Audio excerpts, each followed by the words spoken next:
on this because a lot of people are saying it's sort of going beyond the boundaries of freedoms of expression. Yeah, no, I know that. OPM, because I'm part of OPM, I'm actually one of the officers of OPM. We came up, or we have, or we are about to come up with a statement that because Shanti actually kind of expressed what he meant by it, but because of his language and his lingo, it will always somehow it may mislead people to think otherwise. But he was saying it came from him himself, and he said that's not what I'm saying. What I'm saying is that tinutukoy lang niya na ito yung ginagawa ng iba, pero yung sa akin, iba yung amats ko because and I know that feeling of being on stage without any assistance of any substance whatsoever except my insulin. Okay? I'm on stage, I'm tired, I want to go home, or I'm not feeling well, and the response I get is, that's a natural high. But not many people will understand that because not many people stand on stage the way he does.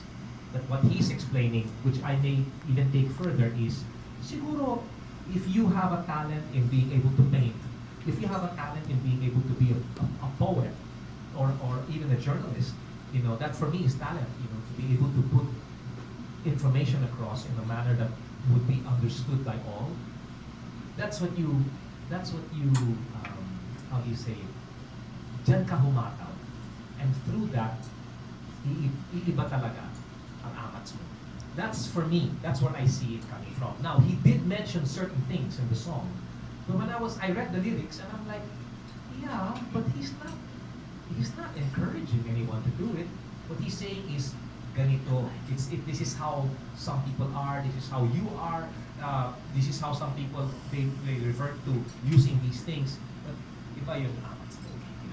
That's what I feel. Now, with regard to the freedom of expression, whatever is in the Constitution, that needs to be followed. I mean, it's there, diba? Once you start limiting what people can say in a song, what's to stop anybody from limiting people expressing themselves in other ways? In movies, in what you write, in what we tweet, in what we put on Instagram, in what we put on Facebook. It might create a domino principle. And so I think that the young today, it's no longer millennials. It's no longer millennials that we need to concern ourselves with, but there's also the Gen Z. That's the next, and there is a difference. Okay? Now there may be arguments that no, it's the same. It's not. They think differently, they use a different lingo, but that lingo may mean that they're expressing themselves in a different way. And we need to be careful to limit them to expressing themselves our way, because that's just not the way it goes. So that's my take on it. OPM does not OPM believes in the freedom of expression, but we do not condone the use of any substance. Being artists, we know that there are many artists even abroad that use substances to carry themselves through, but we don't stand for that. We will never condone that. So we get our, as far as I'm concerned, and maybe I can speak for Shanti as well, because he's the biggest thing now. But when you step up on a stage and you get support from people you don't know, but they know you, that's a natural high that goes beyond what any substance, whether natural or synthetic, whatever that can give. It pales in comparison to the sincerity that comes from an audience. Ganun klaseng high. Para sa akin, ganyan yung amats ni Shanti. And yes, the last one, because